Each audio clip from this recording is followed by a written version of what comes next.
Meet Alex. For about 5 minutes, Alex feels rich. Yes, salary's in. Time to celebrate. That notification? It's not just money, it's a green light. The balance looks healthy, solid.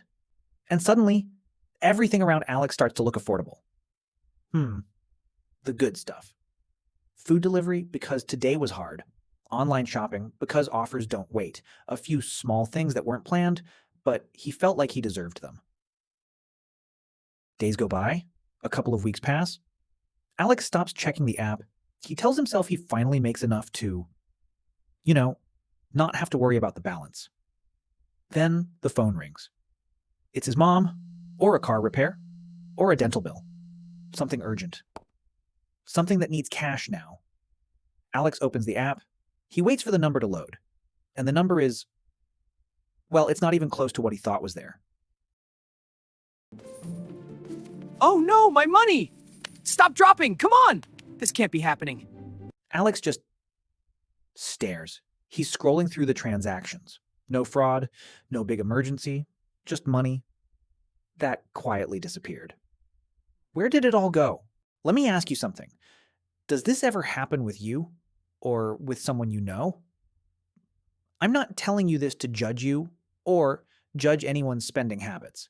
In fact, my philosophy is you have to live a little. But I am still telling you this because Alex was me. 10 years ago, that was my life every single month. I thought budgeting was for people who didn't earn enough. I didn't realize that money isn't just math, it's psychology.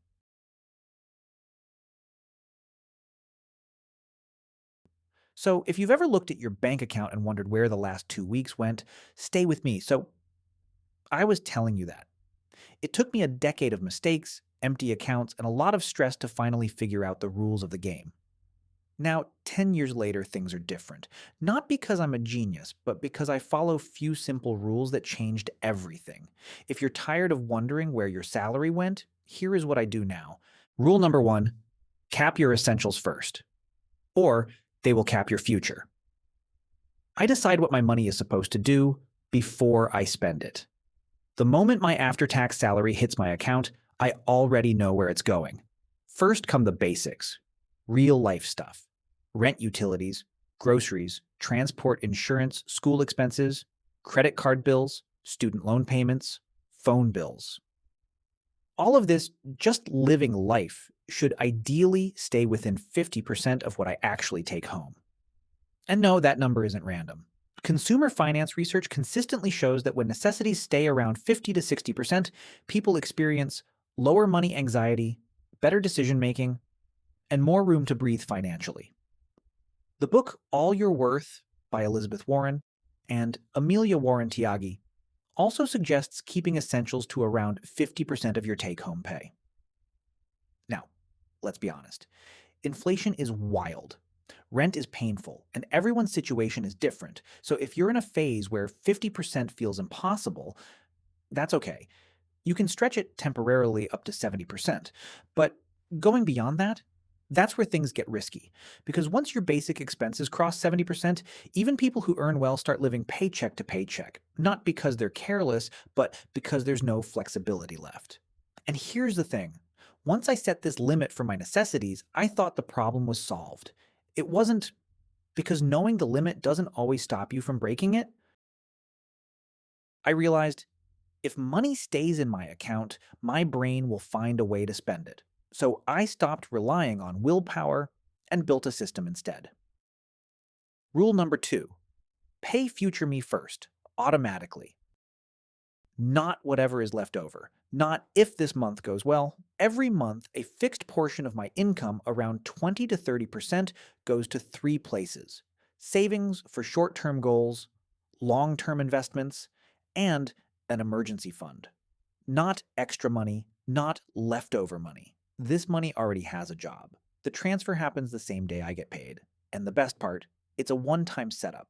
I don't need discipline every month, I just needed one good decision that repeats itself automatically. Now here's something important. Start where you are. If you are not in a position to save 20 to 30% every month, it is okay. Do 10% or do 5%. If you can save $500 a month, Do it. If you can only do $100, do it. Starting small is powerful. Not starting is worse than starting imperfectly, because the real goal is building the habit. And I'll be honest with you, I don't trust motivation, I trust automation. Warren Buffett once said, "Do not save what is left after spending, spend what is left after saving." And the data supports this. People who automate their savings build wealth nearly 3 times faster than people who try to save manually. Not because they're smarter, because they removed temptation. Once the 50% expense is capped and the 30% savings are automated, the rest of my income is for me to spend guilt-free. Most people feel guilty spending because they aren't sure if they can afford it. But because of these rules, the remaining 20% is freedom fund. I spend extravagantly on things I love. I can buy the expensive sushi or those shoes I've been eyeing without that nagging voice in my head. There's a massive sense of security that comes with this. To be totally real with you, seeing my investments grow is the best motivation I've ever had. It's not just numbers on a screen, it's proof that the system is working. It makes the whole process feel less like a chore and more like a win.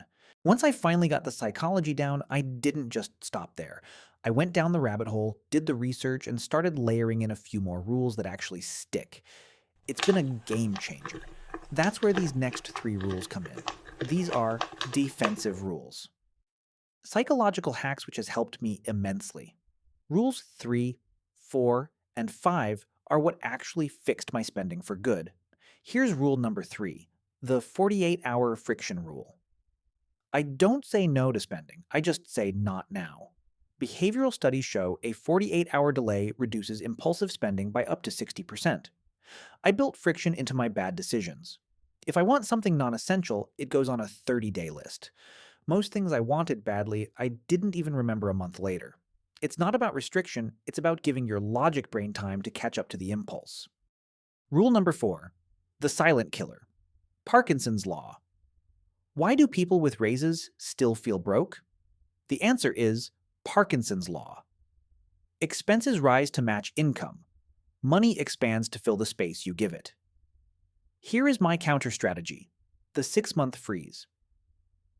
Every time my income increases, I freeze my lifestyle for 6 months. I treat raises and bonuses as future money, not lifestyle money. The reality is 70% of raises are swallowed by lifestyle upgrades within a year. By treating a raise as future money, you break the cycle before it starts. Rule number 5, track the why, not the what. Budgeting didn't work for me until I realized I was spending to manage my moods. Daniel Kahneman, who won a Nobel Prize for studying how we think, proved that our brains are wired to decide emotionally and then rationalize it later. We think we're being logical, but most of our impulse spending is just our brain looking for a quick emotional win, an emotional band-aid for a deeper stress. The shift. I started looking at my state of mind. Am I buying this because I need it or because I had a bad day?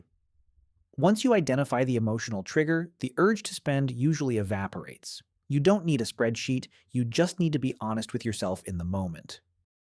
So if there's one thing I've learned after years of getting this wrong, it's that money problems are rarely just about money. They're about habits, psychology, and small decisions we repeat every month. Let's quickly recap the rules that changed things for me. Rule 1. Start with your after-tax income and make a plan before spending. Keep your essentials like rent, groceries, bills, etc., ideally around 50%, and try not to cross 70%. Rule 2. Pay your future self first. Automate savings before lifestyle takes over. One simple word. Automate, but very powerful. Rule 3.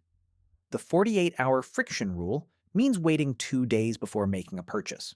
Saves us from impulse buying. Rule 4. Freeze lifestyle upgrade for 6 months when income grows. Rule 5.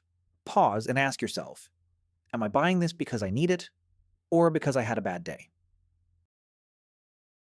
I'm a small creator, and I'm trying to make practical content that actually helps people.